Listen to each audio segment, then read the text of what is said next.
Guess what? It's Saturday! Yes! I love Saturday. It's not like I didn't have a good week. I'm just really tired and glad it's Saturday.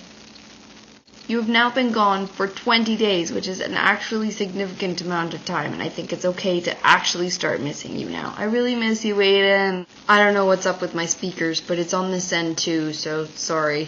I've got something really super important to talk to you about. On Tuesday, I went in to talk to Miss Mayard about maybe taking an exchange next year. I was thinking like 5 months tops, but it's looking like the only ones that are available are like 10 to 11 months or like 2 months. I'm not that interested in the 2-month one, so I'm actually looking at the 11-month one. The whole prospect is really scary, but it would be so incredible, and I'm seriously considering it. I'd be gone for all of grade 11, and it would be a really, really big deal, but it would be so, so cool. We've got an interview with this committee next week where they'll decide whether I'm a good candidate for the exchange, and Mom and Dad and I can gather more information.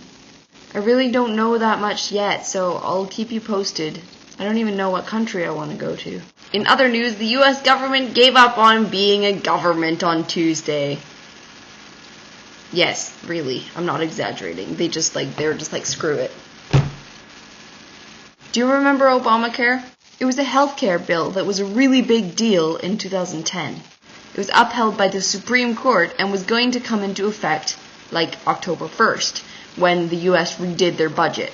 But for the US to redo their budget, the House of Representatives and the Senate have to agree on it. So the Republican-dominated House of Representatives basically just said, we don't like Obamacare and we're not going to pass it. And then the Senate, which is democratically dominated, was like, no, you're not allowed to do that. That it was passed in 2010. It's going into effect. We're putting it in the budget. It's happening. So then the House of Representatives and the Senate just started bickering like little children.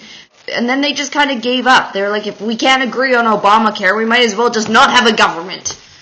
Which is kind of like when you play Monopoly when you're a kid and then you don't win and you flip over the board and storm away to your room. It's kind of like that. This is pretty much what's happening in the U.S. Basically, since Tuesday, all non-essential U.S. government employees are out of work.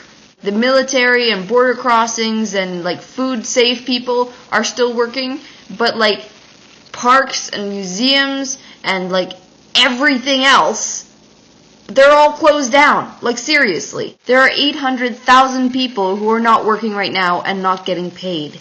It's embarrassing. I just got so excited about ranting that I forgot about my tea. And now look at how oversteeped it is.